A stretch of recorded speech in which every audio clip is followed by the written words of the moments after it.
our mental health is just in the garbage. We have unprecedented levels of anxiety, addiction, depression, loneliness. I think you're identifying what I would say is the biggest problem we're facing. I'm not against medication, but I think if we're fetishizing, oh, what's your diagnosis? Well, here's my diagnosis, and we're over-medicating, I think that could be a problem. It's like, follow your passion. I'm like, I don't have any passions. Robert Waldinger is the head of the longest-running scientific study at Harvard, where they've studied several generations of people to try to figure out, like, what are the variables that lead to a long and healthy and happy life. There's really just one, and that is...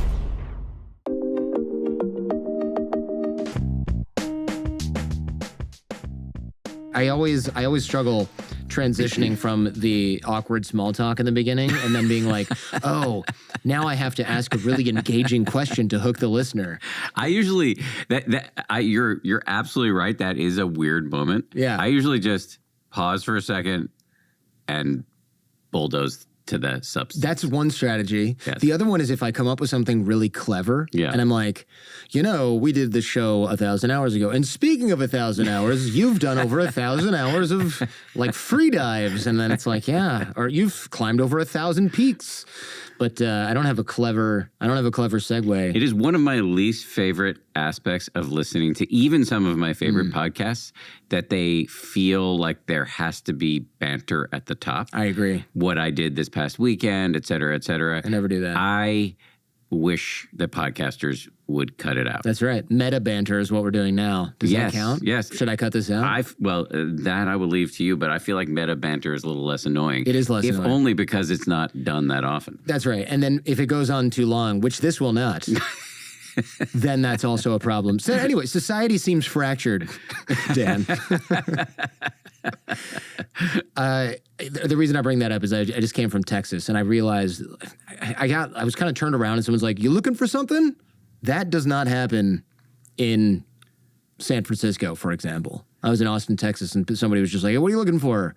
But I will tell you, in New York this morning, where you'd think society must be super fractured, this woman who spoke very little English, she looked at me, and then she looked at this dude who had like crazy hair and was carrying a garbage bag and had his shirt off, and she goes to him, "How do I get to Canal Street?" And he pulled his headphones off and he goes, "What?" And she goes, "Canal Street." And he goes, "Oh yeah. You on it. You're on it right now." And I thought, okay, never mind. Do not judge a book by its cover in this city. First of all, never judge it. Yeah, especially in New York City. But also, there is a fracturing in the sense of responsibility that I feel like we used to have for one another. Would you agree with that? Yes, I think, well, for sure, we're seeing partisan divides of a more vitriolic nature than we've seen of late. And, there's some data showing, like, if for both Republicans and Democrats, the percentage who say, I would be infuriated if my child married somebody from the other party has gone way up in recent years. Sad. So that seems like a real problem. I notice just in civic discourse, though, I guess what I'm doing is juxtaposing that with what I feel like when I go somewhere. I don't feel like if I get lost, the person's going to go, "You're looking for Canal Street? Are you a Democrat?" I don't feel that in everyday life. I feel like discourse online is doing that, and maybe crazy Uncle Frank or like the person who can't shut the heck up at Thanksgiving. That stuff's happening. And you see real fractures in relationships and families, but I don't think it has to be that way, and I don't think it has to infect every element of our life. I think that's like a choice that some people are making, and but again, it's a choice. It's an unfortunate choice, but I think it's a choice. But this is not an original observation on my part, but part of the issue online is that when you're typing into a box and you're saying horrible stuff to somebody, you don't actually have to see it land on their face. So you're just incentivized, or at least disincentivized.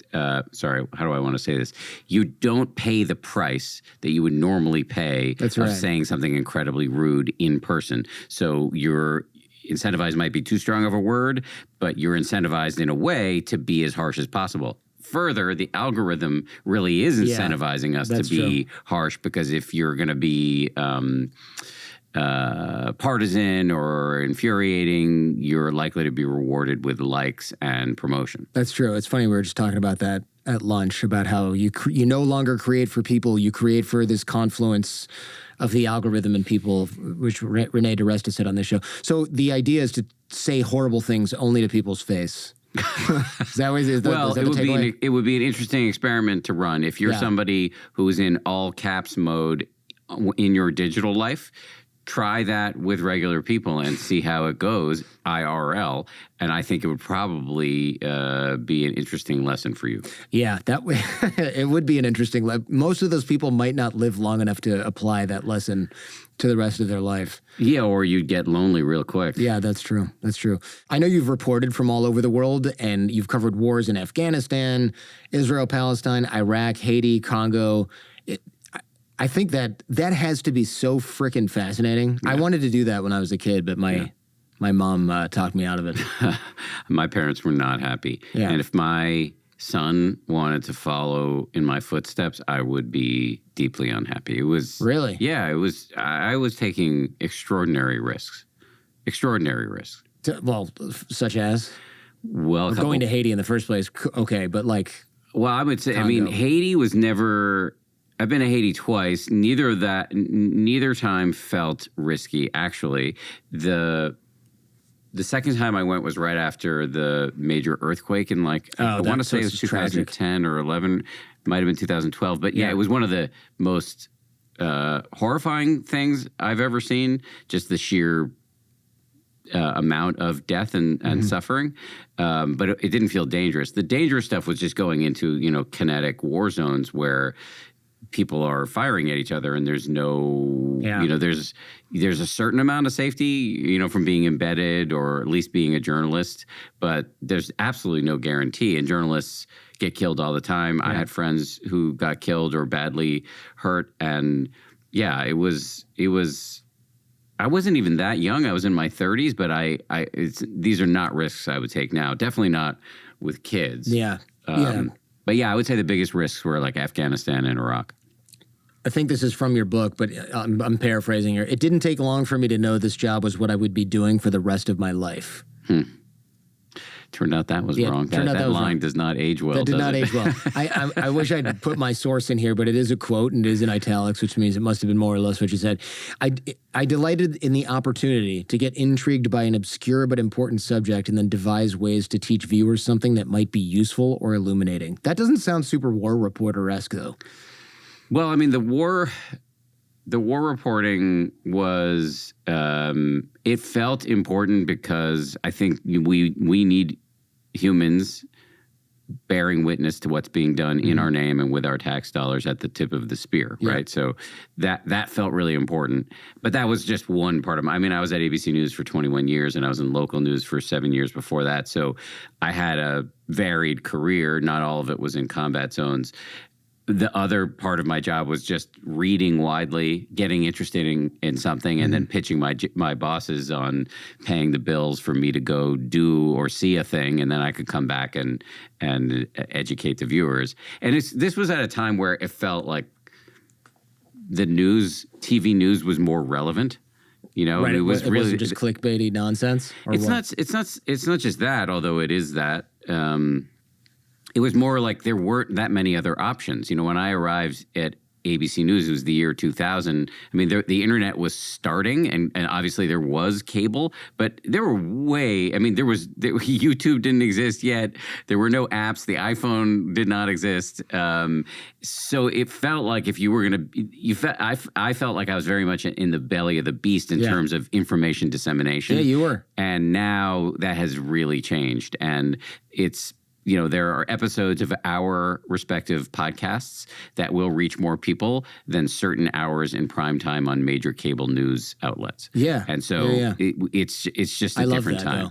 Though. Although, do you like that now, or are you like, oh man, I used to be relevant?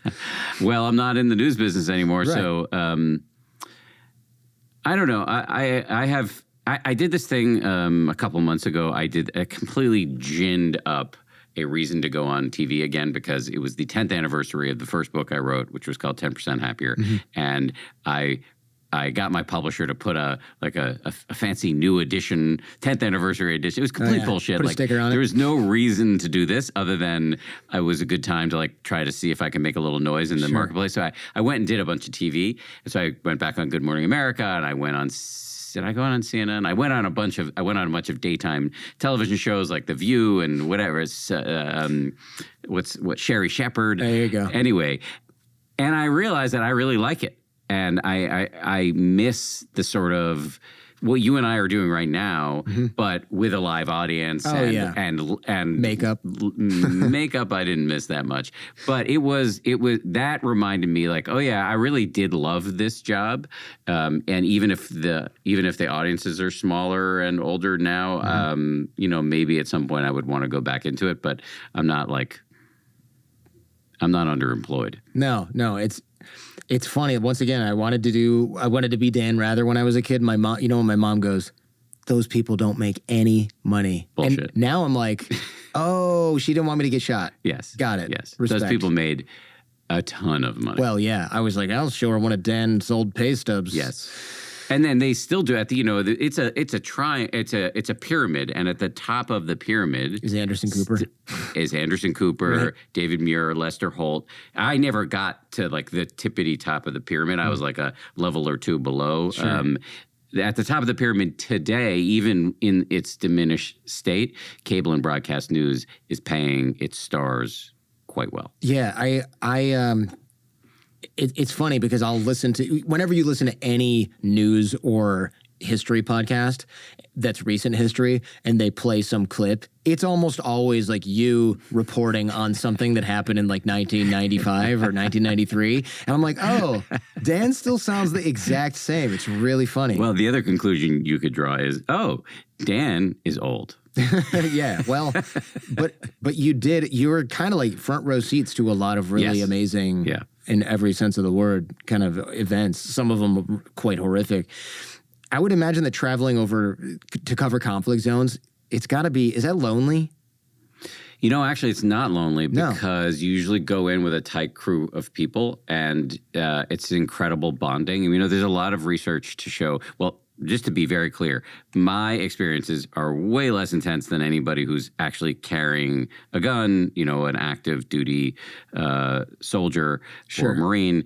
Nonetheless, there are studies that show that when people get home from war zones, often they can get really depressed and miss their comrades. And I think that's true for journalists too. Mm-hmm. And the depth of the relationships I created, I'm very close friends with people I met in places like Tora Bora and in Baghdad.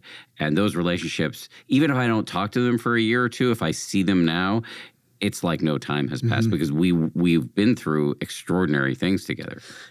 There's not a whole lot of that these days. It's tough. Of course, soldiers get that. But in civilian life, so to speak, are there comparable experiences? I feel like I think what I'm going with this is loneliness seems to be like it's at an all-time high, even though people are – the cliche is we're more connected than ever, but we're also lonelier than ever. And it's especially men. We were talking about this on your show. Our mental health is just in the garbage. I think you're identifying what I would venture to say is the biggest problem we're facing. As a species. And I can imagine people pushing back and saying, well, climate change, bigotry, war. But at the root of all of those things is the human capacity to work together to solve problems. And that capacity is degraded because everything about modern society militates against human connection. We are most of us raised in individualistic cultures. We are pushed deeper and deeper into our phones with our own curated information silos. And so we're not getting face-to-face interaction to the degree that we need. And it's making us unhappy. We have unprecedented levels of anxiety, addiction, suicide, depression, loneliness. And so this despair, one of the roots of it really is lack of human interaction. It's really, I'm many years into writing my next book, and it's kind of about this stuff. That's good. And when they pitched me your book, and it was the same book that we had 10 years, I was like, really, man? It's not new when it's a paperback of a 10-year-old book. I'll have new things to say at some point soon. But one of the things I want to point out is that we are, as a species, like we need each other to survive. Yeah. And yet we're never taught how to do human interaction. Like we're not taught in school.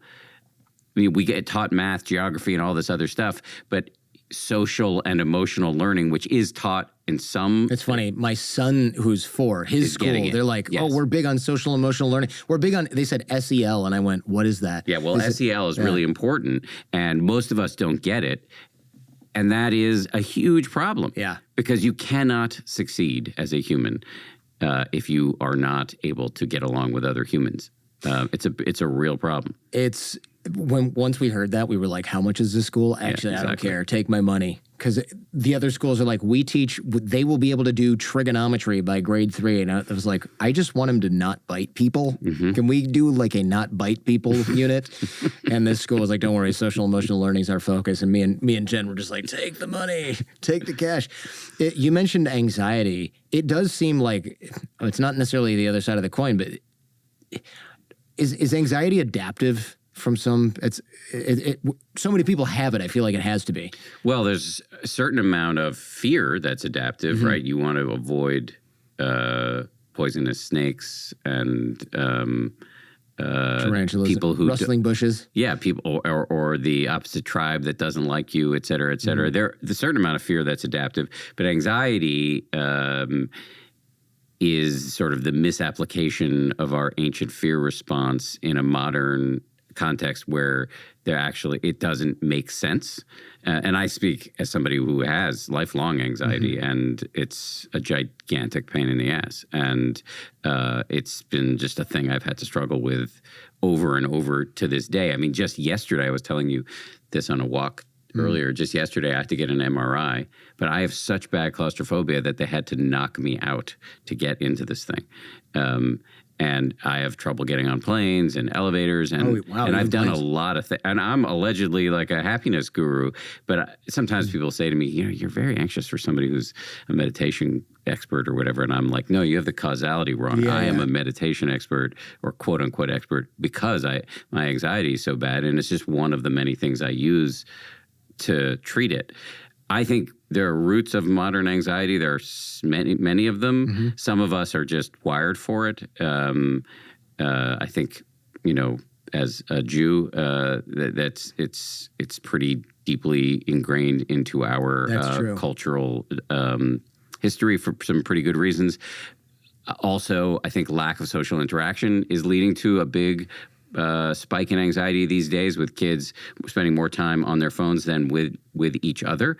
We need that kind of rub. Yeah. We need a little bit of rough and tumble in order to, and Jonathan Haidt's done some great work on this, in order to sort of inoculate ourselves against the ups and downs of life. I think another related issue is an allergy to discomfort.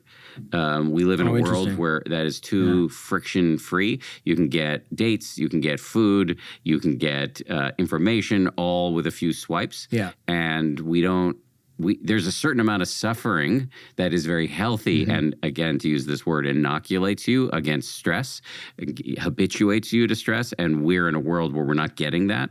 And a lot of people like my age, and you and I are both Gen X, although you're on the young side of the Gen X. Debatably not even Gen X. I'm Gen X in a very stable way, and there's a way in which people my age look down on younger people and criticize them for being so anxious, et cetera, et cetera. But that's ridiculous. The anxiety that young people are dealing with is a result of the world that we created for them. And I think rather than being critical, we should be taking responsibility. I think a lot of young people agree with you, and a lot of older people do not. Probably. I'll take the young people on this one. All right, just a quick break. I'm going to tell you about something that'll actually make your life easier. If you're thinking about starting a business, or you already have one, and maybe logo or branding design is not your strong suit, you're going to love Design.com. With Design.com, creating a standout logo is as easy as it gets. You just pop in your business name and your industry, and in seconds, you're going to get thousands of custom logos to choose from. Every design is handcrafted by top designers and exclusive to Design.com, so you're getting something unique. Once you find a design that you like, you can customize the fonts, the colors, the layouts to make it yours. Then you download all those assets assets, and you're good to go. And Design.com doesn't just stop at logos. They've got tools to help you create all of your branding materials, from website to social media posts to business cards, all perfectly aligned with your brand. If you already have a logo, you can upload it and you get instant access to thousands of design templates that actually match your brand's look and your color scheme. So this tool saves you a lot of time. It lets you focus on growing your business instead of getting stuck in the weeds with marketing materials. With a 4.8-star Trustpilot rating, Design.com is legit amazing. It's run by a friend of mine. The company's been around for a while. They really do care about their customers. Try it for free at design.com/Jordan. That's design.com/Jordan. It's interesting to me that anxiety could be caused. Your anxiety is triggered by going in an elevator, but going to a war zone, totally fine. Yeah. That's odd, It right? doesn't make sense. No, it doesn't make sense. I really like, and I've always liked, adventure and excitement. And there's a way in which when you're doing it for work and you're behind the camera, although I wasn't shooting, I wasn't filming, I was actually in front of the camera, but in a metaphorical sense, you know, everything that was taking place was content capture in a way. It didn't feel real. And so there was a surreality to it, that if I had been just dropped into the war zone with no work to do, just had to survive, I don't think it would have felt the same way. Were you kind of playing a character that was not afraid? Or you were playing a video game, you know? I think that would be a better analogy. Oof. Interesting. Yeah, except for, I mean, you're... Look, it looks scary being in a war zone. There's obviously real world consequences. It's just funny that because being in an MRI machine, there's nothing to worry about, and yet it's so that's just proof that it's completely irrational and like a maladaptive trait. Yes. You even write in the book that you were freaking out about your hairline, which, by the way, has not changed in as long as I've known you. So it has not changed. That turned out to be something you didn't need to worry about, at least not yet. I wasted a lot of time. If I could go back, you know, nobody gets the chance to do this, but I just have spent in my life so much time worrying about the wrong stuff. Well, yeah. Yeah. I mean, I would imagine you would say the same thing for yourself. Definitely. Yeah. When I was younger, it was like, oh my God, I'm not employable because I don't like anything. It was always like, follow your passion. We talked about this on your show, and it's like, follow your passion. I'm like, I don't have any passions. Or my passions relate to computers and nobody uses those at work. I was literally worried about that because nobody used computers at work. You were also using them to break the law, so there was that issue. There was that. But, you know, I could have used them for other things, but people didn't use computers at work then. And, I worried, like, am I going to be able to get a decent job? Am I going to be able to stay interested in that job? And it turned out that I didn't need to work for somebody else who was doing soul-sucking employment. Like, I didn't need to do the law thing that I did. Everything turned out fine for me. But yeah, I worried about everything. And I'm probably still worrying about something that I don't need to worry about. I mean, maybe it's just the cost of being alive. All right, a certain amount of worrying makes sense. Sure. The problem is it's hard to know in the moment whether you're properly allocating your worrying resources, you know, like, and it's easy to know it in hindsight. This is where advice and friendship and back to social connection is really useful, because I do spend a lot of time worrying out loud with my friends or with mentors or with my wife. There's a great expression. Have you had Robert Waldinger on your show? Yeah, he's great. Okay. Yeah. So he is, as your listeners may remember, he is the head of the longest running scientific study, I think, in all of science. I think so. At Harvard, where they've studied several generations of people in the Boston area to try to figure out, like, what are the variables that lead to a long and healthy and happy life. And there's really just one, and that is the quality of your relationships. Why? Because stress kills, and relationships reduce stress. And he has this great expression, never worry alone. And to me, that has been really helpful. To worry out loud with people I trust can really help me. If you've got the right relatirelationships, people will say, asshole, you're worried about the wrong thing. Right. Here's another thing you can worry about. Yes. Yes, exactly. That's what real friends tell you. You're worried about your hairline? No, you need to worry about your gut. That's the problem here. And you stink. And you smell terrible. Yeah, when you're on primetime news, are you constantly paranoid about looks at that point? Because you are, Yes. I mean, millions of, Yes. theoretically, at that point, millions of people were seeing you and Yes. going, oh man, why'd you wear that? Yes. Jeez. It's very hard. I found it, and maybe others are less egocentric. Yeah. I found it hard to do that work without obsessing about how you look.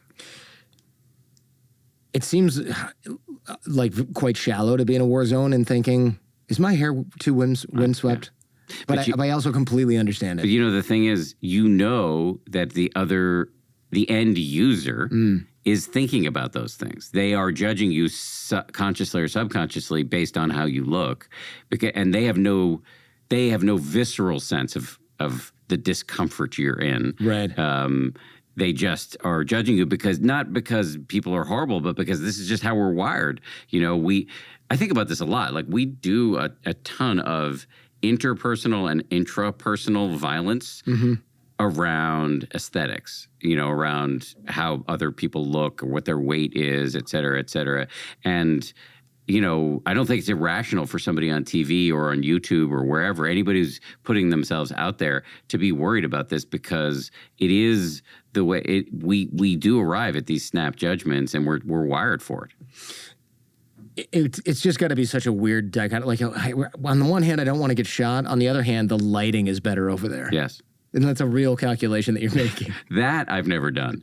I've never gone for the better lighting with the more exposure. But for sure, I remember my mom saying to me once, I remember the shot. I was with some soldiers, and we were in Iraq, and they were doing nighttime raids. And they were raiding people's homes and looking for members of the Sadr Brigade, which was a Shia militia. And I was with them. And it was in the middle of the night. And I think we'd been up for like 36 hours. And everybody was chewing caffeinated gum and that the soldiers were handing out to each other. And I remember there was a shot that I was in where I was kind of like, my back was up against the wall because I was trying to stay out of the way. And my helmet was like on crooked, and I looked really tired, and my mother was like, it was very brave of you to put that shot in because you look so terrible. Jewish mothers, am I right? Good Lord. Actually, you know, I'm only half Jewish, and my mother is not the Jewish side. And So just mothers then. Yeah. And I remember the first time I went into a war zone, I couldn't reach my mother, so I called my dad, and he started crying, and he said, "You have a Jewish mother, it's just not your mother." Yeah. They must have aged prematurely watching you on TV in a war zone. I now have it, you know, we both are parents, and my child's a little older than your kids. Mine's 9. If he were to do this, I would be distraught. Yeah. I can't believe what I put them through. Yeah, I think about that a lot too. My poor parents. I didn't go to any war zones, but I worked in dangerous areas and did dangerous things, and I was just kind of like, "That's fun though. I'll be fine." Like, And you broke a lot of laws. I did break a lot of laws. They were not happy about that.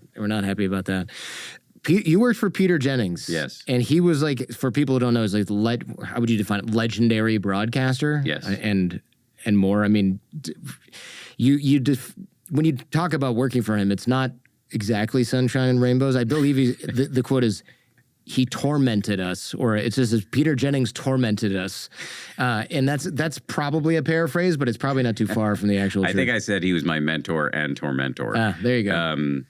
Yeah, you know, it's crazy, and this, I always think of things through a Buddhist lens because it is kind of my training now. Yeah.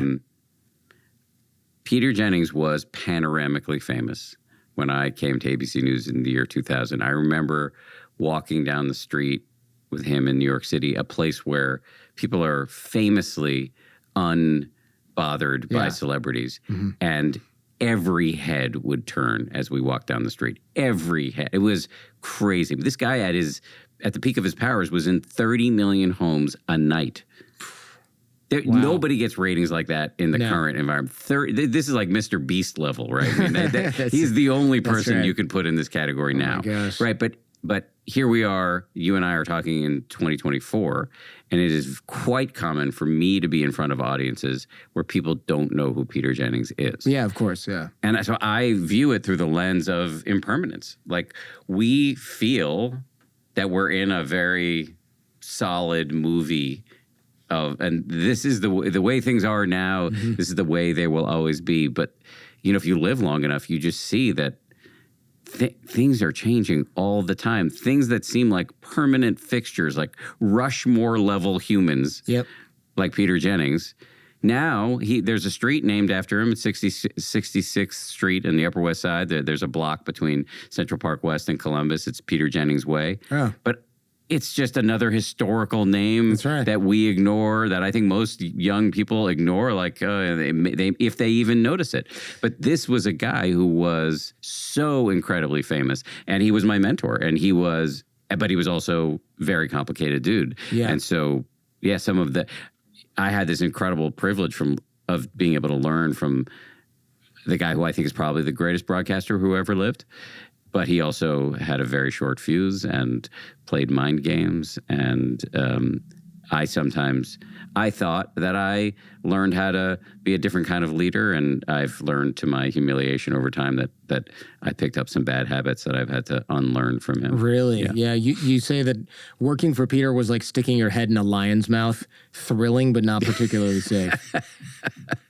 Yeah, because he would turn on a dime, 1 minute. I remember him sending me off in 2005, the last conversation I ever had with him before he died of lung cancer.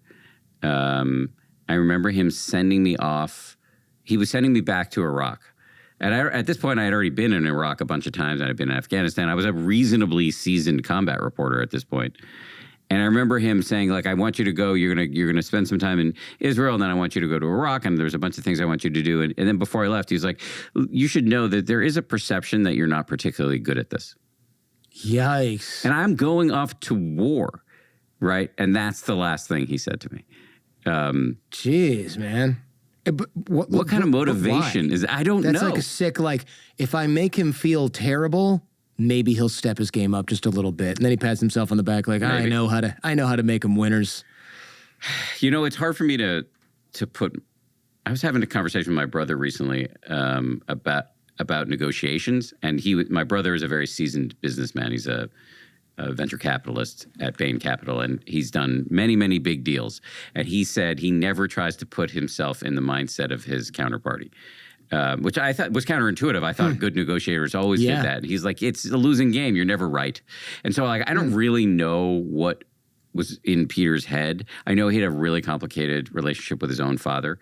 And I know that at times he was incredibly, I wouldn't say fatherly with me, but maybe avuncular. It was like a kind of an uncle to me. And he would take me under his wing and give me advice. And the first time I went to a war zone, I was in Afghanistan after 9/11, and when I arrived safely, he called my parents to let them know. So he had this deep reservoir of decency, and he was truly brilliant and unbelievably gifted at what he did. It's just that there were times when he would motivate us or attempt to motivate us in ways that scanned to me as pretty twisted. Yeah, but it makes you wonder how the reason this guy is at the level where he is and treats people the way that he does is probably largely a function of how he was raised as well, yes, right? I think so. Which is kind of tragic, actually.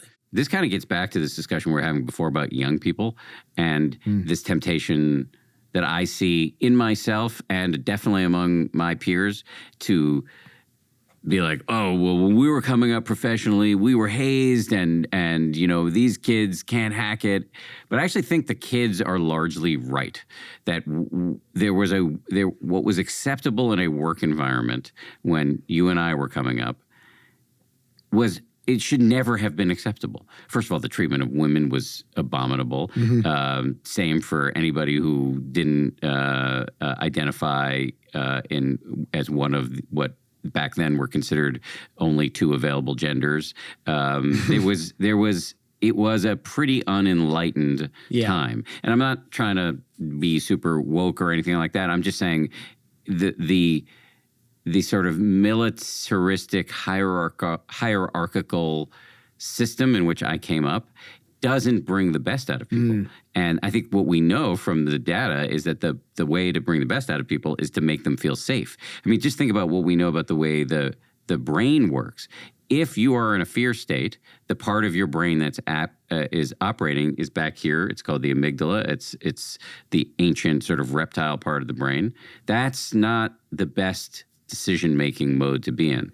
If you feel safe, it's the prefrontal cortex that comes online. And so if you want to motivate your team, I think it is better not to criticize somebody as you're sending them out at the door to go risk their lives. I think it's better to, if you want to talk about what their strengths and weaknesses are, you could say, hey, I want to, are you open to some feedback? I'm sharing this with you because I really care about your success and I'm invested in you. Here are a few things you could do better, but generally speaking, you're doing great. And here's another chance to go show us what you got.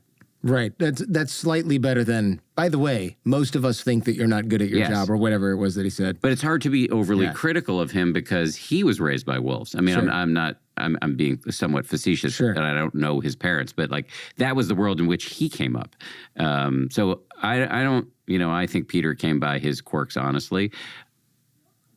More importantly, I think the changes we're seeing in the workplace now where that behavior is unacceptable, I think are largely positive. Now, of course, sometimes it goes too far and there is such a thing as safetyism and, Never heard that.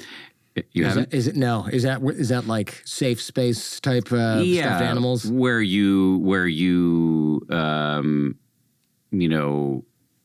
where people are intolerant. This is back to something we talked about earlier, like the intolerance or inability to handle discomfort. I think it's good to interact with ideas that you don't like.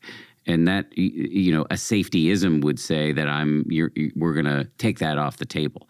So I think it leads to a sort of intellectual atrophy if you're not interacting with tough ideas. So I'm trying to go right down the middle here and say, on the one hand, we should not abuse junior staffers.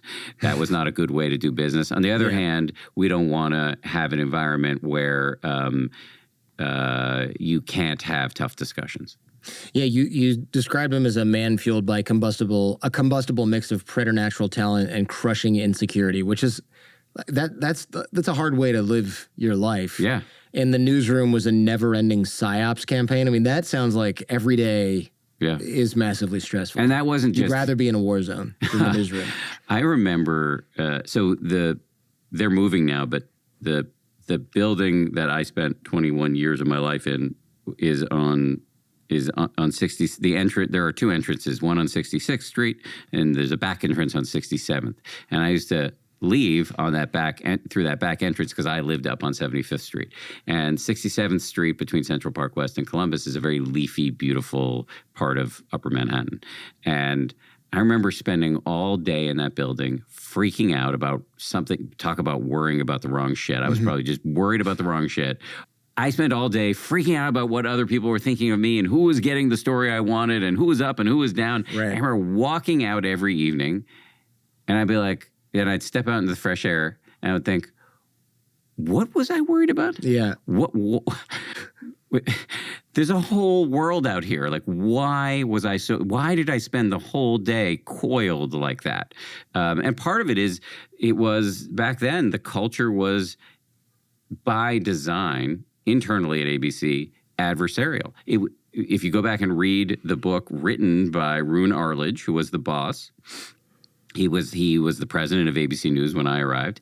He set it up as a series of stars. They were called the Magnificent Seven. It was Diane Sawyer, Barbara Walters, David Brinkley, Peter Jennings, Ted Koppel, Hugh Downs, and one other person whose name I'm forgetting. And they were meant to be at war with one another. Jeez. So if you like me were close with Peter, you were automatically on the outs with his competing anchors. Oh man! And so and this was true at the executive level too. There were certain executives who I fell in with, but they had enemies. And if you were not friends with, if you were friends with one, that by definitionally you were not friends with the other. It was an incredibly difficult environment to operate in. And this is what I'm talking about when I'm saying like this shit would never fly in corporate America now. No, it's not even efficient or anything. I mean, it's totally inefficient. Yeah. It's totally inefficient.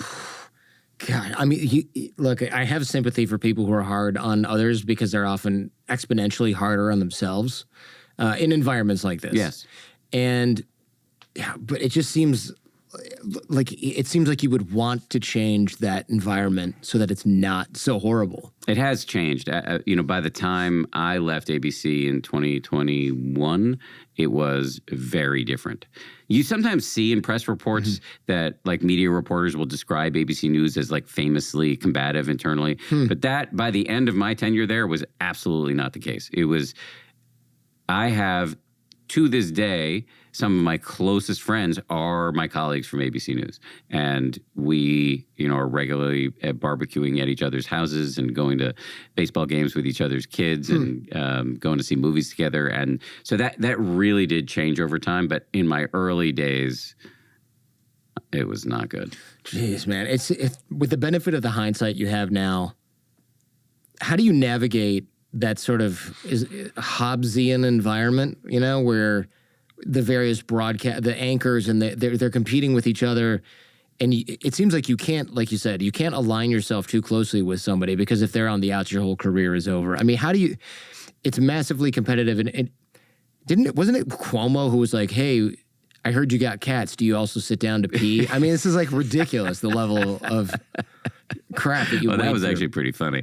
Well, yeah, that one. That's why I made the notes. Yeah, Chris actually was a great friend and supporter when I was at ABC News. I haven't talked to him recently, but but I mean, Chris and I are almost exactly the same age. I think he's a couple years older than me, and like we, I think that generation, it was me, Cuomo, Anderson Cooper, Bill Weir, Jake Tapper, David Muir, and we were, they were trying. The bosses were like treating us like we were gladiators, They were trying to get us to dislike each other and to compete against one another. And it wasn't just our generation; it was the generation above us, as discussed earlier. And yeah, I think it really shows how an organization can be corrupted. May not be the right word, but the phrase I often use in my little team now is that the fish rots from the head. So if there's a problem on my team, it's generally my fault because whatever pathology I'm bringing into the work environment, whether I want to or not, is bleeding out to the team. And so when I hear about dysfunction on my team, my story usually is not, oh, well, that person's a jerk. Although sometimes that does happen. Sometimes there are people that you need to get rid of. But usually it's like, oh, I should do some introspection now because there's something I'm doing that's creating an environment that's problematic. And I think what happened at ABC News was Roone Arledge, who was a genius in many, many ways, set up a system that was, deliberately or not, quite toxic.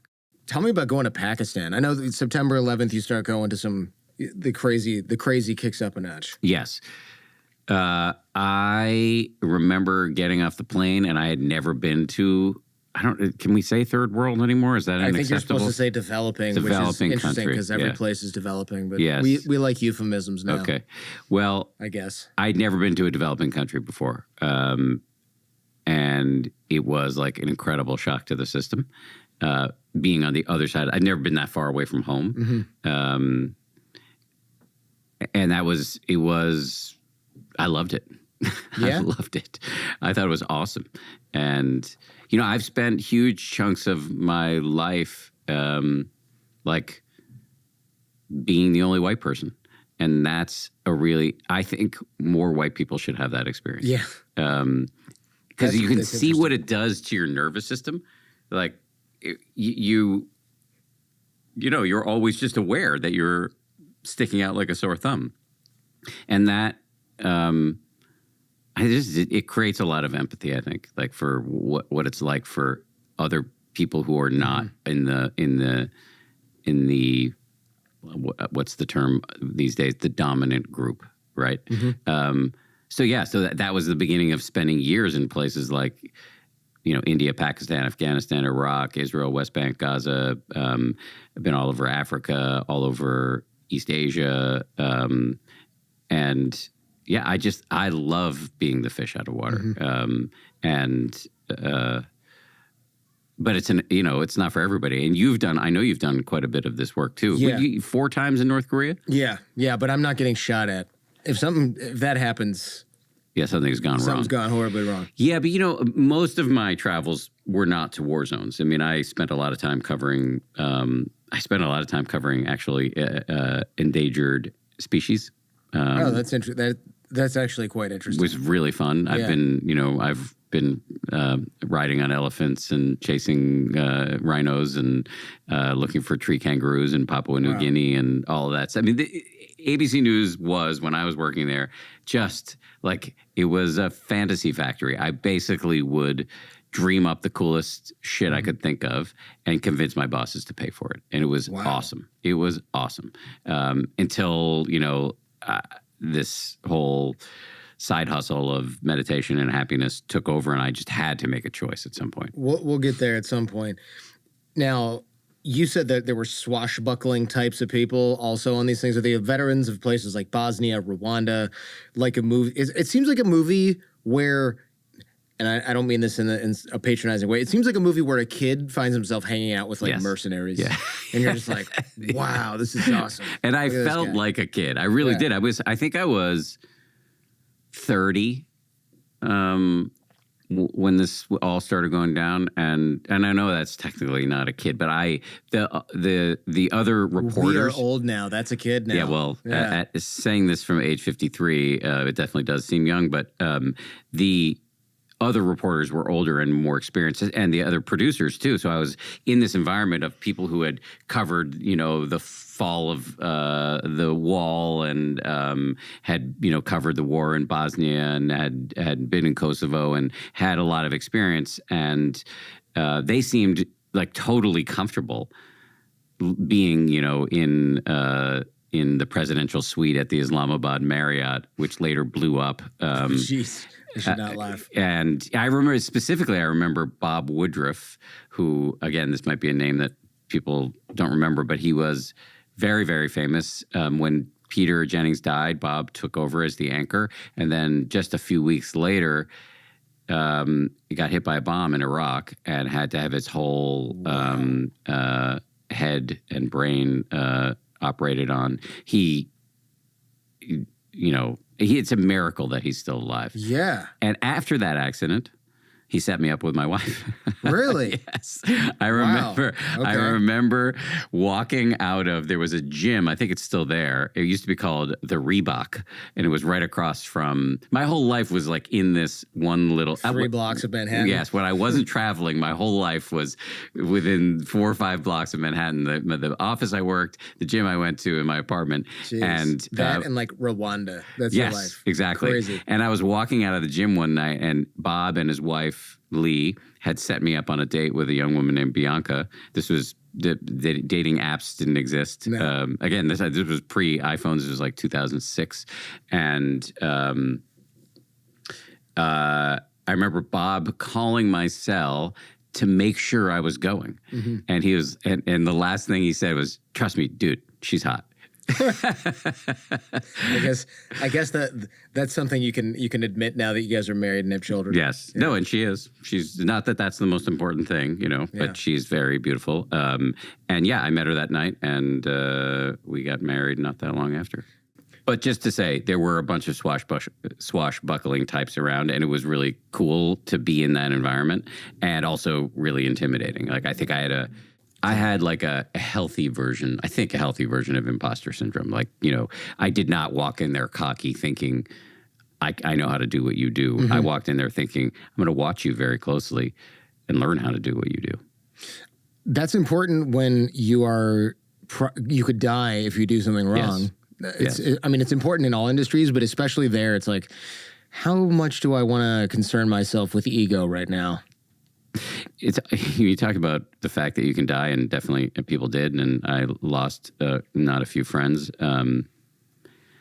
Now there's a whole very careful protocol if you're going into a combat environment.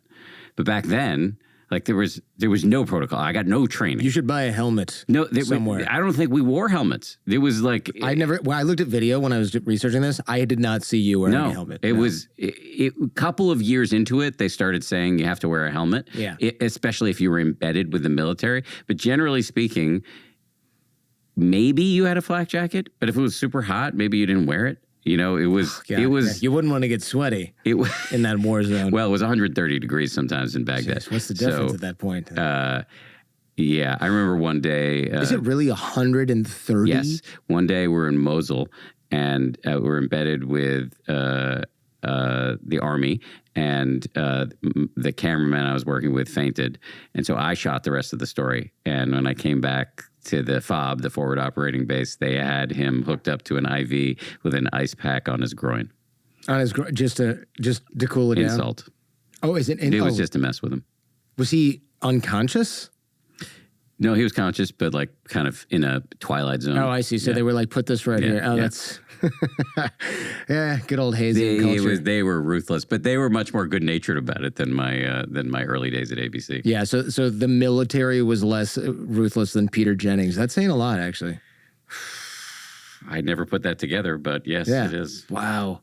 Because, you know, the military is not necessarily known for taking it easy on guys who make mistakes or pass out in the desert. Yes, but, you know, so my experience with the military is that they are they mock each other ruthlessly. Like I remember being in what's called an MRAP, which is an armored vehicle. I think it's a mine-resistant vehicle of some kind. Yeah, mine-resistant armored something. Yeah, I don't know. Personnel carrier. Yeah, I don't know. But that would be MRAP. Yeah, it would. So I'm not sure. And my apologies to anybody who knows anything about this, but I was in what I believe was an MRAP, and everybody's wearing headsets, and you know you've got the gunner and the driver and the people in the back, and it's just a nonstop insult fest. Yeah. But with love, and that's more that I wish there was more of that vibe in my early days at ABC, because it was the insults but without the love. Right. Yeah.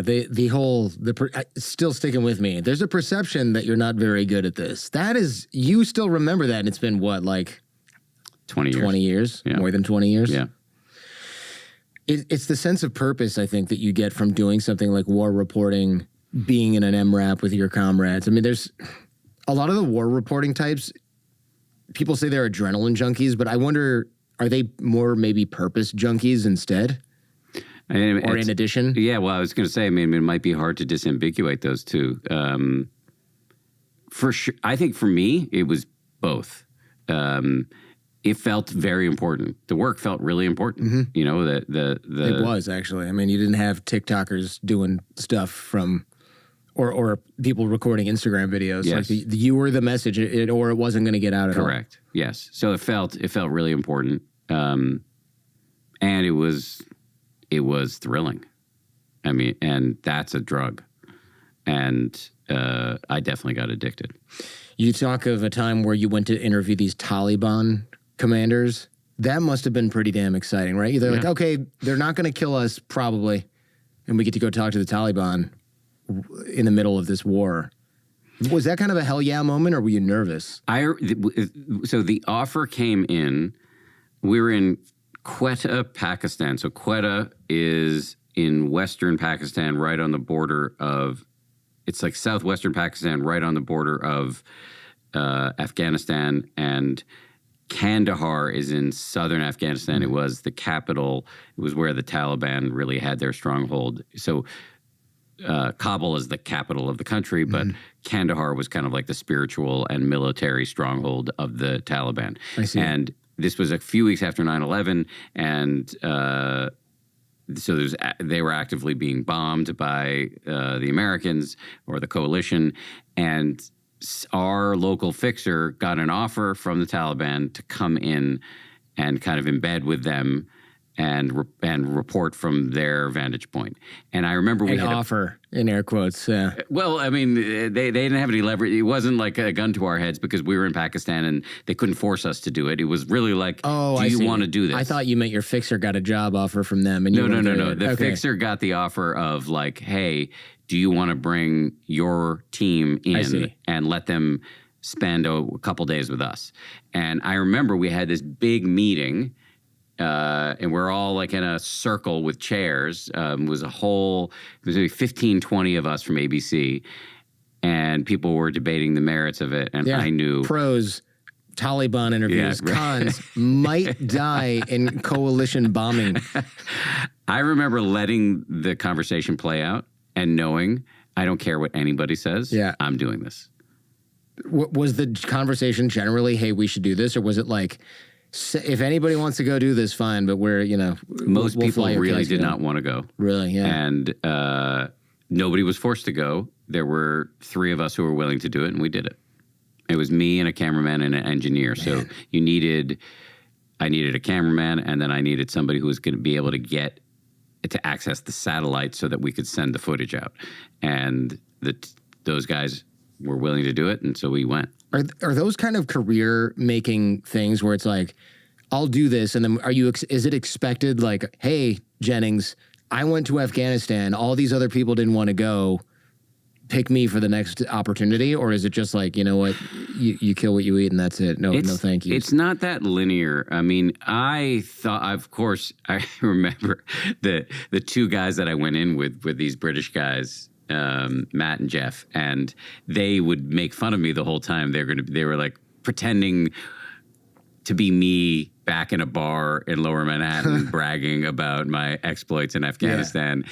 And I think I thought that it was going to be, like a career-making thing. But as it turns out, there was a really negative article written about me in the New York Times criticizing my coverage. Oh, jeez. So it didn't end up being that positive for me. What was wrong with your coverage?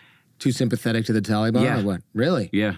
I remember there was a BBC reporter there who didn't leave the compound much because he kept having to he just had to be on the air all the time. Oh, I see. And I actually, because ABC News only had a few big broadcasts, Nightline, World News Tonight, and Good Morning America, we were not on all the time. I had time to go out and really spend time with the Taliban.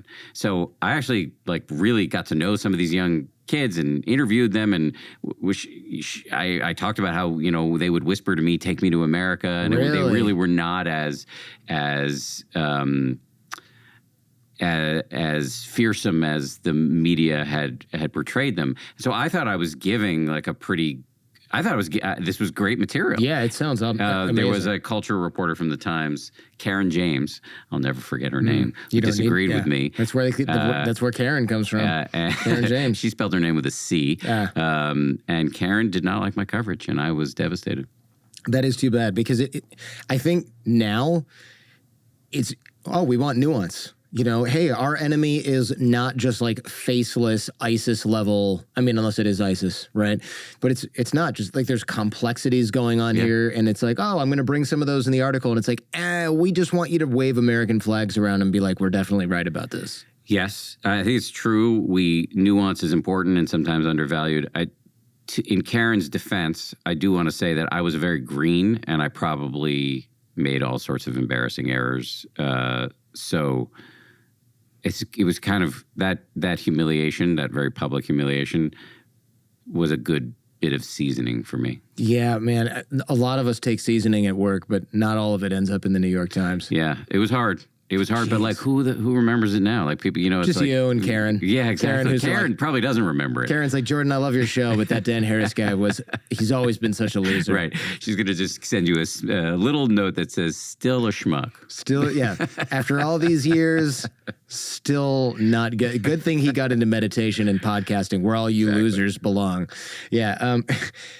It's interesting that these guys whispered, "Take me to America." I mean, were they messing around or were they like, no, really, take me to America? This place sucks. No. That's incredible. Yeah. It was, I mean, they were just scared kids. They weren't the murderous religious zealots. They may be now, but it was their bosses. Still alive, and these were the guys who. I'm just talking about the kids who were assigned to just keep an eye on me while I was out taking pictures. The leaders were, those were not people to trifle with. Yeah, of course. Well, a friend of mine, he's in high-level hostage negotiations, international stuff, and I'm sure, I don't know. He didn't really give me too much permission to talk, so I'm trying not to. I'll be blurry here, vague, but he told me about a time he went to Lebanon. And it would be like, Lebanon's full of militias. A lot of them are religious. And he talked about a meeting where it was him, the leader of the Lebanese Christians and Hezbollah and Hamas and local Lebanese army and a few other stakeholders. And they were all smoking shisha and drinking scotch, which I don't know how much people out there know about Islam, but alcohol is generally haram, forbidden. They were all drinking and having fun. He said every guy in this room is a multi-billionaire, and their militias are right now shooting at each other, sniping each other, setting booby traps for each other. They'll kill each other. These guys are all laughing and smoking and drinking together. And he said that one of the guys turned to him and goes, "Now you understand Lebanon," because it's just like these guys are all just profiting off of this crap. Yes. It's really sad, actually. I don't doubt any of that. And I think what's even scarier is that there are true believers who are willing to, we're seeing this play out in the Middle East right now. There are true believers on both sides. There are, religious zealots on both sides. And those are the people you really ought to worry about. I would take the corrupt ones over the people who believe that there is a heavenly reward for. Well, the corrupt ones can be bought off, right? Like the Hamas leaders that are in Qatar in a 5-star hotel, and the crazies that are in the Israeli Knesset who are never going to send their own kids over there. Those are the people that can potentially be reasoned with or bought out in some other way, compensated. Yeah, the people who have lost all their family or are like, God has given me the right to do this. Those are the people that you are not going to convince. That's what makes this conflict terrifying, because one side is sort of pretending to be, one type is pretending to be the other type at pretty much any given time, and that's not healthy. You ever wonder about these kids that you met in Afghanistan? Like, are they still alive? Like, I do. I just wonder, is this guy sitting around somewhere watching Friends on his phone and being like, I met an American once, he was a newscaster? Yeah, I do wonder. I mean, who knows what happened to their lives? They might now be senior figures in the Taliban. Yeah. They maybe now they're true believers, or maybe they got killed. I mean, who knows?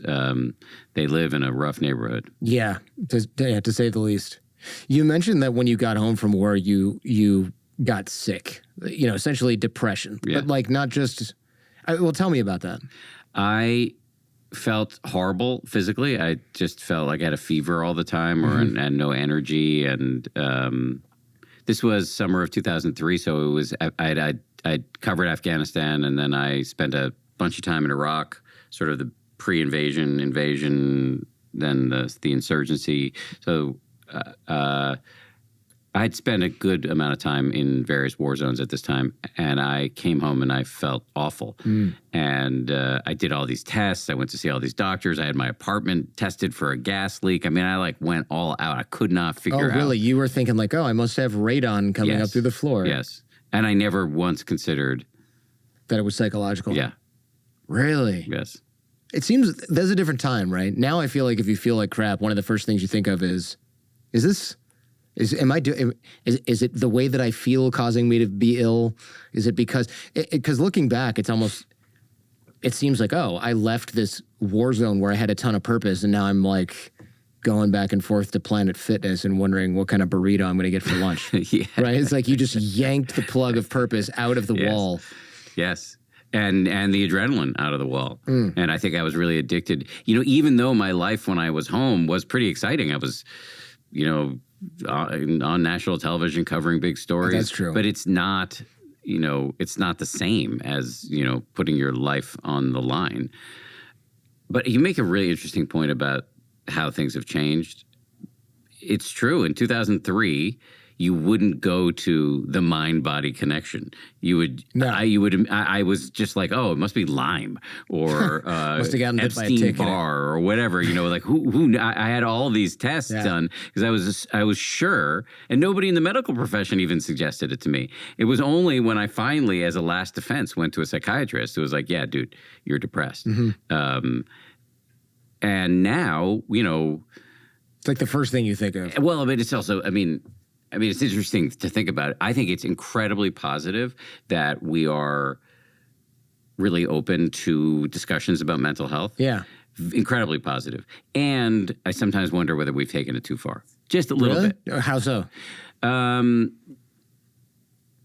Specifically, I worry about people on social media talking about their diagnoses in a way that is just wallowing in the suffering, which has some benefit because, it's good to normalize Never these worry experiences. alone. Yeah. Yes, never worry alone. Exactly. Yeah. And if that's all that's on offer, instead of actually, here are some things you can do about it, I think that can lead to a little bit of contagion or deepening of these feelings as opposed to agency and empowerment. It's funny you mentioned contagion. I had Jonathan Haidt on this show, and he talks about social contagion of things like eating disorders and depression with social media, because since that algorithm feeds kids especially what they're already watching, you get girls being funneled like eating disorder content, and guys to a certain extent. But with guys, it's often like muscle and steroid level kind of content. We mask it as biohacking. We call it biohacking, but what it is injecting yourself with testosterone and getting an 8-pack or whatever along those lines. Yeah, that stuff's dangerous. And there's other things that are socially contagious, and even talking about it will get you canceled, which is too bad, because I think mental health needs to be discussed, and it needs to be discussed openly. And if you're starting to apply that political correctness veneer over things, like it just gets ruined. It's great that we can. I was too embarrassed back then to admit that I had any psychological issues because it was not accepted in this rather toxic atmosphere. Sure. Now it would be accepted, and that's great. But I think if we're fetishizing, oh, what's your diagnosis? Well, here's my diagnosis, and we're over medicating. I think that could be a problem. Although I'm not against medication, it can have really positive effects on some people. But I think there just needs to be an emphasis in the dialogue on what is doable to help, rather than just the pathos and the pathology of the suffering. And that's the missing element, I think. Reporters say war is a drug. You mentioned you went through was it kind of like war zone withdrawal? Is that fair? Yeah, adrenaline withdrawal. Yeah, and you see this in the much more seriously among the soldiers, the troops, because my experience was nothing compared to theirs. Right. But in my little way, that's what was happening for me. That I had all of this excitement. I would come home to what normally would be an exciting situation, but how can it compete with standing in Iraq and watching, missiles fall, or watching the fall of Saddam, or whatever it is. Yeah. It can't compete with that. And I really struggled. And I made a bunch of dumb decisions. Like what? Cocaine. Okay. That's just one decision. Go on. What are the other? Well, I made it repeatedly. Oh, I see. There you go. Yeah. So did you have an addictive personality before that? Yeah. Is that sort of something you knew about yourself your whole life? Yes. I don't think I did much about it. I never, first time I did cocaine, I was 32 or 33. Okay. I had never done hard drugs. I drank, but not really.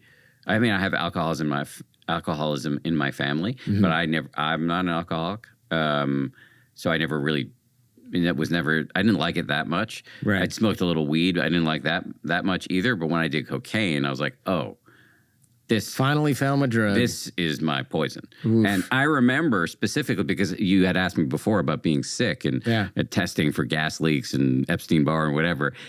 This was the first thing that made me feel better. Well, actually, the first thing that made me feel better was going back to the war zone. Oh, I see. Yeah, of course. I remember one day, I have this very clear memory of coming home. This was pre-Iraq. This was during the second Intifada in Israel. So 2002, there was a Palestinian uprising. Yeah. And I was spending a lot of time in the West Bank and Gaza and covering it. And I came home and I was having an early taste of like what it's like to be withdrawing from adrenaline. And I was just kind of feeling like shit. And I was fighting with my bosses. It just wasn't going well. Mm-hmm. And they sent me back.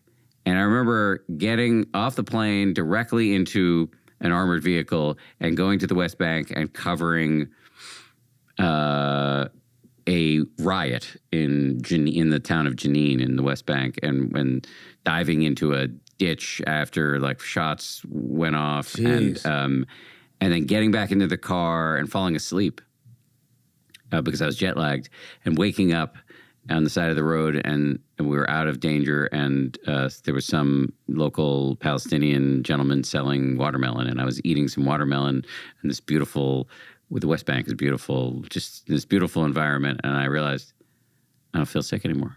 It was just, It was gone. Wow. And the same thing happened the first time I did cocaine. Could have been the watermelon? No. No, it was not the watermelon. It was not the watermelon. It really just, this malaise, this lethargy, this languishing that I was doing when the adrenaline was taken away from me, cocaine, yeah, it did it. I don't recommend it, but it definitely did it. It's a weird bind you're in. What's more sustainable, a cocaine habit or a war zone habit? Yeah, right? Exactly. Jeez. Neither. Right. Well, yeah, so right. I had to give them both up. Oh my gosh! So when you come back and you still got the cocaine habit, or so when you're in the war zone, you can't get cocaine. You don't need the cocaine. Is it just like when you come back, you're like, all right, here's the baggie to keep my war zone fix? Yes. I don't even think I made the connection. Well, of course not. I didn't make the connection until I know at some point you're going to ask me about having a panic attack. It wasn't until I had the panic attack. Spoiler alert. So I basically would from like 2002 to 2005, I would go back and forth from war zones, or I also covered like the presidential campaign. I covered John Kerry's campaign when he lost to George W. Bush. I was basically going between these big experiences professionally, and then when I was home, I would occasionally go out and rip it up, bright lights, big city style. But I did not make the connection that one was compensatory for the other until I had a panic attack on television, which is massively inconvenient and embarrassing. Yeah, so tell me about that panic attack. I'm sure it's a fine moment that you love reliving. So it was June 2004. I was filling in on Good Morning America. There used to be on Good Morning America a person who would come on and read the headlines at the top of the hour. Mm-hmm. That person in 2004 was Robin Roberts, who is now the main host of the show, but she was the news reader then. That was the technical title. And I was filling in for her, which I had done a bunch of times. And the job was at 7 a.m. and 8 a.m., you sit in front of a camera and read the main headlines of the morning. And it gives the main hosts a break, and it gives the audience like a quick news rundown. So I was in the middle of doing this, and I'm like looking at the camera, and there's a teleprompter, and I'm reading the words off of the teleprompter, and all of a sudden it becomes incredibly salient to me that there are 5+ million people on the other side of that camera, and they can see me right now, and maybe that should make me a little bit nervous. And then my mouth started to dry up, my palms were sweaty, my heart was racing, my lungs seized up, and my mind started to register that my body was in mutiny mode, and the more terrified I became psychologically, the more my body reacted, and it's kind of what a friend of mine calls a toilet vortex of just like a vicious cycle. Yeah. And I just, at some point, I just couldn't breathe, which is a problem if you're trying to read the news on television. Live. And so I had to quit in the middle and toss it back to the main hosts of the show. If I hadn't, I mean, in some ways that was like a real luxury, because if it was just, many shows are just it's just you anchoring the news.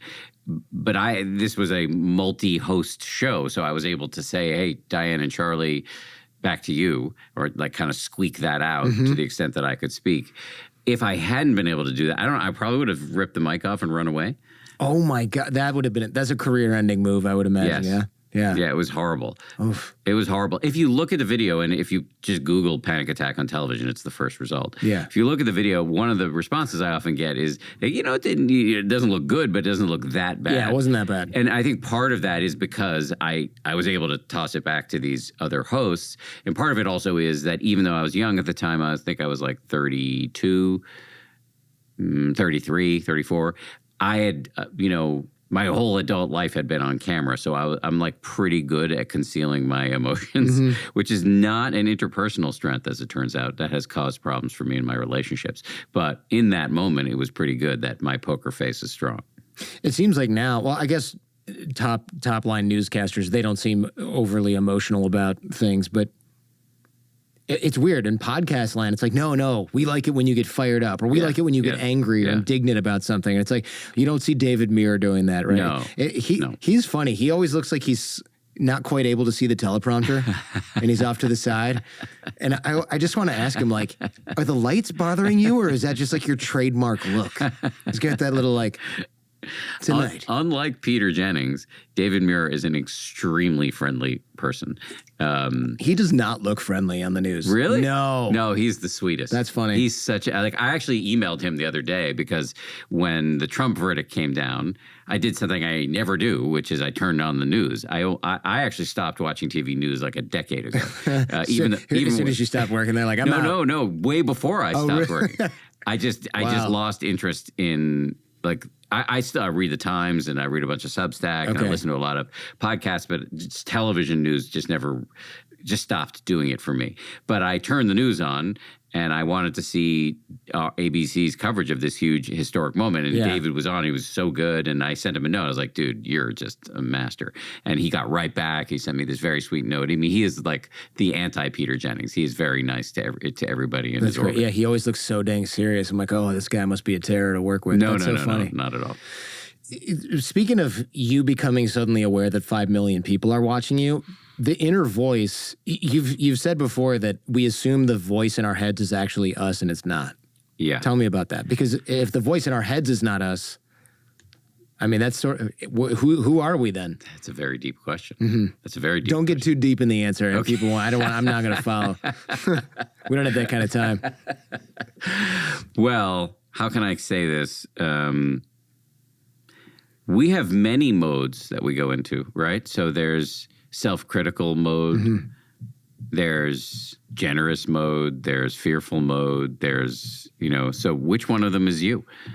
And by the way, if you go looking for who ordered up that thought, Jordan, you might be walking down the street later today and be like, you know what? I don't look good today. I just passed myself in a reflective surface. It never happens. I don't really look good. Who asked for that thought? Right. No, that's true. So it's true. Just to go look. I mean, sometimes actually it's very interesting if you're in the middle of some sort of thought shitstorm, like anxiety or self-criticism. It's an interesting way to flip the script is to go looking for who's having these thoughts? Whose voice is this anyway? You can't find it. And that actually is kind of liberating. In Buddhism, they often say that the not finding is the finding. To see the insubstantiality of what you are calling yourself or Jordan is a relief, because then you don't have to take all of the garbage that your ego is vomiting up so personally. You don't have to act it out as if it is gospel truth. And it's first of all, it's just very interesting, but it's also very practical. Did I go too deep? Did that make sense? No, it does make sense. It's just that it is. I would never assume that the voice in my head is not me. It's like the only part of me that I was like pretty damn sure before this conversation was actually me. It's deeply counterintuitive. Yeah. And it's countercultural. I mean, we in the East, the idea that there is no core self, that that this sense that you have that there is some Jordan behind your eyes and between your ears, that is actually a non-controversial idea in many cultures in the East, and it's been around. It's been around for millennia. Take enough psychedelics, and this truth will come bearing down upon you with thunderous force. This is when you take psychedelics and they talk about ego death. You're seeing, oh yeah. I mean, I had this experience when I was 14 years old, and I was smoking skunk weed with my buddies at Newton South High School. I was a freshman, and I was in the gym watching a JV basketball game with all my friends, and I had just smoked some weed out in the parking lot, and the weed started to kick in, and I had a classic psychedelic experience where I realized, holy shit, everything that's happening right now is happening right now. Oh, no. Now it's right now. No, now it's now. Now maybe it's that now. weed wasn't so bad. This was a very I don't know if it was the quality of the weed or the quality of my mind at that moment, but this was my first panic attack. Oh, and never mind. I realized that what I don't think I would have been able to articulate it at the time, but now in hindsight, what I realized is I was just seeing that the solid ground that we think we're walking around on isn't so solid. And this is what happens on these psychedelic drugs, and this is what can happen in deep meditation. And it is healthy. It is also true. You know, it's an insight into what is true. So this can sound super esoteric and maybe not that helpful, but what is helpful about it is that you don't need to believe your thoughts. Whether you see them as you or not, whether you want to go down that rabbit hole or not, that's fine. But what is universally helpful is every single thought you have, you do not need to act it out like it's a tiny dictator. The thought, oh, I should say something that's going to ruin the next 48 hours of my marriage, or I should go eat 75 burritos because I'm lonely or bored. You don't need, you can call bullshit on these thoughts, and that is really helpful. That sounds powerful. Yeah, I think you said something along the lines of the ego is obsessed with the past and the future at the expense of the present. Yes. And that, I mean, I obviously identify with that. I think everyone probably can identify with that, unless they've done a shitload of psychedelics, as you'd mentioned, and their ego is dead and not talking to them anymore. The problem with psychedelics is that you can have those experiences with, and I'm not somebody who's done a lot of psychedelics, and I'm not against them at all. I think there's a lot of healing potential. I see them more as medicine than as drugs. And I use that, drugs in the pejorative. I think there's a ton of potential to psychedelics, but one of the problems is that the learning can be episodic. That you have the experience, but it doesn't get into your molecules in a deep way because it's kind of unearned. This isn't always true, but this is sometimes true that you take the molecule and you have this big experience, and then it's hard to access it again, or integrate it, or to re-access it. What I think can be more true about meditation, since it's such a pain in the ass, you have to do it and do it and do it, and the big experience, if it ever happens, is slower. Is that you're getting it into your marrow in a deeper way? Yeah, that makes sense, right? So the meditation is sort of like getting strong through weightlifting, and psychedelics are more like getting strong because you're Popeye and you eat a can of spinach and your muscles plump up. Yes. Yeah. And that is true enough. I just want to be, just so nobody don't at me. I just want to be clear. I'm a huge supporter of the research around psychedelics. Oh, and So I think it can affect lasting change in some people, but even Michael Pollan, who I'm sure you've interviewed and I've definitely interviewed, even he will say that the downside, or one of the downsides, or the knocks, is that you can have these big experiences and they're a bit ephemeral. Yeah, I suppose. Yeah, there's so much good research on psychedelics and MDMA for like PTSD. Yes. So I definitely don't want to scare people away from asking their doctor about this kind of stuff. This is another one of these that's great important. aspects of the fact that it's become socially acceptable to talk about our mental health challenges, and it I think one I don't know if it's a parallel discussion or the same discussion in a different form, but the fact that psychedelics are also now back in favor.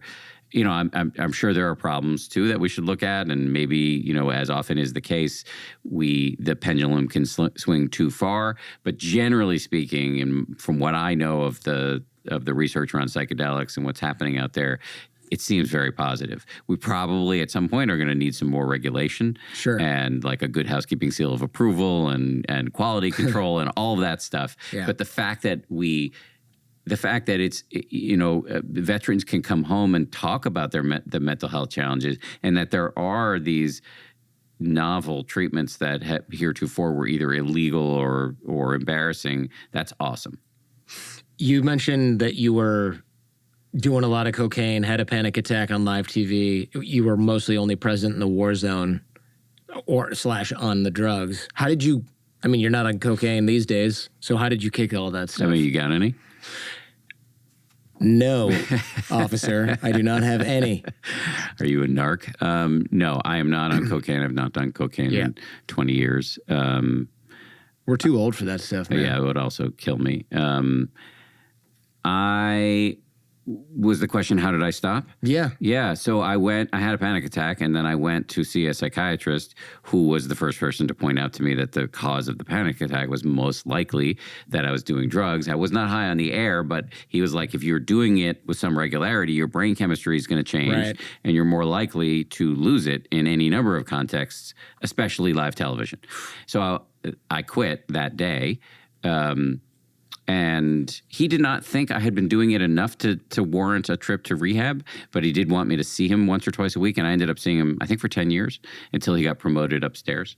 Dr. Brotman, shout out to Dr. Brotman. He was awesome. And he really helped me because I was, you know, it was not easy. You know, I really wanted to keep doing it. And I had a lot of friends who were doing it, and so it was complicated in those relationships. And so that was a real struggle. It took me a couple of years to like feel okay. Wow. With that. That's a lot of therapy, by the way. It's like 1,000 hours of therapy. Yeah, it was a lot of therapy. Holy moly. Yeah. But I learned a lot. And bet. it was through that I got turned on to this whole meditation and Buddhism thing, you know, because Brotman himself wasn't really into it, but he mentioned it, and I started reading a few books, and then I was off to the races. So you began seeing thoughts, began seeing thoughts just as thoughts. And it's hard for me, though, because worry, it feels like it keeps me on my toes. So it feels useful in some ways. It is useful in some ways. Okay, good. Because I would say worrying works, man. 99% of the things I worry about never happen. Yeah, I don't know if that is evidence for worrying works. I don't think worrying working. I think some... That joke failed. No, I got Didn't the quite joke. land. Okay, good. Well, you know, that's a... Mark Twain said, you know, most of the worst things that happened to me never happened. And that is true. We're just constantly conjuring situations in our mind, situations that have not happened, but the suffering we're doing is actually happening. And so it is some worrying or plotting or planning or stress does make sense, but it very quickly crosses the line into useless rumination and manufactured suffering. I see. And so the value of practices that will give you more self-awareness, including therapy, talking to friends, and I would argue meditation, is that it helps you draw the line between constructive anguish and useless rumination. And that has been very helpful to me. That is not to say that I still struggle with anxiety in a very real way. And so there's no silver bullet here. And that's why my whole shtick is, 10%. 10% happy. Yeah, just go for it. Lowering the bar. Dude, the bar. I mean, I just don't. I mean, you've done how many 1,000+ interviews? Has anybody presented you with a silver bullet? for anything? Yeah, a lot of people have tried. Yeah, exactly. Yeah, they always have something for sale, those people. So my point is, what I think is on offer is messy marginal improvement over time. But perfection is not available. I think that's important. I mean, what was the trending? I feel like when we first talked about this, there was something trending. What was it? You know, it's The Secret. That's what it was. God, yes. That stupid like law of it, like if but you it's coming back now. It is coming back. That's why I was going to bring it up. It's people still send me messages about this, and I'm manifestation. like, my God, have we not passed this already? Yes. I see influencers, podcasters, and stuff talk about this, and I go, surely nobody's actually buying into this. It's a huge thing right now. Look, magical thinking is, it's been with us since humans. That's true. Started walking on two feet, and I get the appeal, but it's you can disprove it with a very easy thought experiment. We were talking about the earthquake in Haiti, in Port-au-Prince. So if it is true that you can control objective reality through the power of positive thinking, is the opposite true? So was everybody in Port-au-Prince, Haiti during that earthquake engaged in some mass cognitive error that resulted in incalculable woe and suffering coming down upon them? Of course not. So this is just an easily falsifiable set of beliefs. Yeah. Do I think that there's some value to being optimistic and positive and working your ass off in pursuit of your goals? Absolutely. But do I think that you can cure your own cancer through the power of your thoughts? No, I'm highly skeptical. Yeah. Even, and I think it's so funny, this quote's been said 3 times in 3 different days on this trip that I'm on right now. Praise Allah, but also tie your camel to the post. Absolutely. It's funny because one guy who told me this was a Israeli Jewish guy. I know it's in your book. I think it's in your book. It is. And another person who told me is definitely, like, these are not, I'm not talking to even Muslims. It's just such a really funny, famous line from the Quran. And I love it because it's like, trust in God. But you know what? Lock the door. Just lock the door. You should lock the door, too. Yeah, Ronald Reagan, when he was negotiating arms deals with the Russians, used to say, trust but verify. And it's a similar thing. Look, is the universe mysterious and maybe magical in some ways? Sure. I'm open to that. Quantum I'm not, stuff. Yeah, like I don't. It's incredible that we even exist, and if you lose touch with that, you're missing out. So I'm not like a, right, but I'm not trying to kill all the joy. In the magical thinking, like The Secret, there's no post. You're visualizing the post and the camel. Yes. And just hoping that both of them show up. Yes. Which is not how any of this works. Correct. Tell me about prapancha. This is a cool concept. I love it because it's such a relief that people have come up with a name for a thing we all do to ourselves that we think maybe just like only we do. Yeah. Yes. So prapancha it's actually kind of it means a lot of things in the ancient language of Pali, but one application of it is the mental movie making we do when, say, we stub our toe and then we imagine, oh my God, I'm never going to walk again, or why does this always happen to me? I'm always the guy who stubs his toe. I'm not going to be able to play squash later tonight, or whatever. We make these phantasmagoric projections into the future as a result of some data point in the present moment. That is prapancha. And we're doing this all day long. Somebody looks at us some way in a room, and we think that person hates us. Oh my God, I'm never going to get a raise because that person might be my boss someday, and I'm going to die alone. And it just we just make it happens really quickly, and we're doing this all day long. And just to be able to put a label on it is really helpful. So the next time you notice yourself doing it, if you can remember the word prapancha, you can just say projection if you want, or movie making or whatever. It just kind of takes the air out of it and helps you do what I think is really important, which is to not take this self-inflicted, self-manufactured suffering so seriously. And there are just these very effective ways to work with the mind that often involve just seeing clearly what's happening. And so the fact that there's a name for it is really helpful. I think that is helpful because then, one, you realize you're not the only person who does it. Two, if there's a name for the phenomenon, it's essentially so common that you can call it out every time it's happening, which makes it less like this is definitely real. Yes. Speaking of worry and worry not necessarily being kind of useful, how can you essentially advise us not to worry about the things we have to do in the world? Like if I miss my plane, that is a real, genuine problem. It's not an irrelevant thought. Yeah, there's a great, and I want to give credit where it's due. There's a great little tool you can use to figure out whether the worrying makes sense. This is not my thing. I want to give credit to the originator of this. His name is Joseph Goldstein. He's an incredible meditation teacher. He just turned 80. And I remember I actually asked him once, dude, just what you just asked me, there are times, there's some shit I need to worry about sometimes. And he's like, yeah, that's true. Mm-hmm. But maybe on the 18th run through, ask yourself one simple question. Is this useful? And that is brilliant because it cuts right through the nonsense. Is this useful? I mean, it's like I sometimes...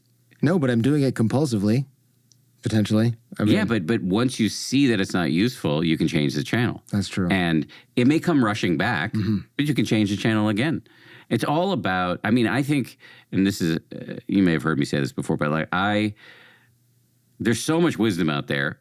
The hard part is just remembering to apply it. Well, I was even going to make a joke now I got to remember that. Yes. Well, honestly, this is why tattoo, I have a tattoo on my left wrist and I'm trying to, my wife and I got tattoos last summer and she's already making noises about, are we going to do it again this summer? And so is this useful would be not a bad little tattoo. On my left wrist, it says FTBOAB.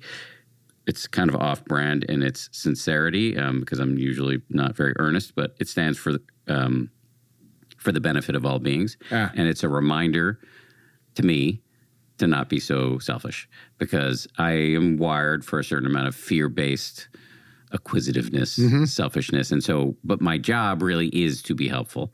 And so I like to have this right next to my watch. So when I check the time, I remember, oh, yeah. My job is to be helpful. And so maybe on my other wrist, is this useful? Or Joseph has all these little expressions that are good ways to just kind of remember what you know, but tend to forget because the world is always dragging us into habit. What are you going to do when your kid wants a tattoo and he's like, Dad, you have one. Mom has one.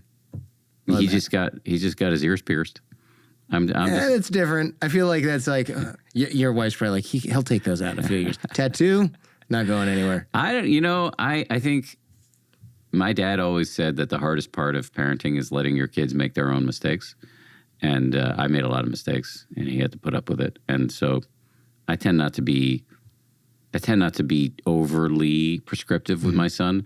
I've basically chosen two things to lecture him about. And other than that, I just try to be a supportive listener. Yeah, I think that's a good strategy. I would love to get a ton of tattoos. I just want the ability to turn them off when I don't want them anymore, and that's not how tattoos work. It can be a little claustrophobic. Like the morning after I woke up, and I was like, oh man, this is never coming off. Never coming off. No. But it has been so helpful. Because I'm looking down in this direction all the time because I'm looking at my watch or if my arms are out in front of me while I'm on a exercise bike. I see these letters all the time. And for me, I need this reminder. And as I often say, the hardest part of personal development is forgetting because you listen to a great podcast, you read a great book and it opens your eyes, but then the world's just dragging you back into denial and routine. And so you need ways to wake up. Yeah. And so for me, tattoo, if my son wanted to get it, he's 9, he's not getting a tattoo until he's 18. But, if he wanted to get a tattoo of something like... That's what you think. But yeah, go ahead. Exactly. Exactly. Look, if tattoos are as big as vice, let that be my problem. Yeah. Could be worse. Yeah, your book has a lot of tiny bits of wisdom. But one I love, which is there's no point in being unhappy about the things you can't change, and there's no point in being unhappy about the things that you can change. Did I do that right? I feel like I might not have done that right. Let me do that again. I'm trying to think it through. I'll just do it again in case I read it wrong. Okay. There's no point in being unhappy about things you can't change, and there's no point in being unhappy about the things you can. So if you can't change it, why be unhappy about it? It's already, there's nothing you can do. And if you can change it, there's no point in being unhappy. You can just change it. Go change it. Yes. Yeah. That is... And I feel like I'm glad I said it twice because there's people who are jogging or like driving. Angela and Blake pay attention to the road, and they're like, "Oh God!" So just leave that in there. Do you just pull Angela and Blake out of nowhere? Or are those two people you know? No, okay. Often when I say something twice, or I'll just name people, and I figure statistically, there are people with those names that are freaking out that I just pointed. There's a woman named Angela who's grocery shopping right now or driving, and she's going, "Oh my God! Wait, how does he know?" Yeah. That's the voice in my head. It's shocking. It jars them back into the present moment. I think it's really true, and I don't want to like. I don't. First of all, it's not my observation. Most of the things I say in the book and elsewhere are like taken from other people. Oh, yeah. Joseph has a great phrase that he's like, "We're part of a lineage of thieves." Yeah. So we're just taking wisdom from the millennia and like re-skinning it and relanguaging it for modern audiences. I think it is true. If there's nothing you can do about a thing, worrying about it, there's not a lot of utility in that. And if there is something you can do, then do it. Having said that, like, I'm a warrior, and and we come from a multi-thousand-year tradition of worrying about things. Yes.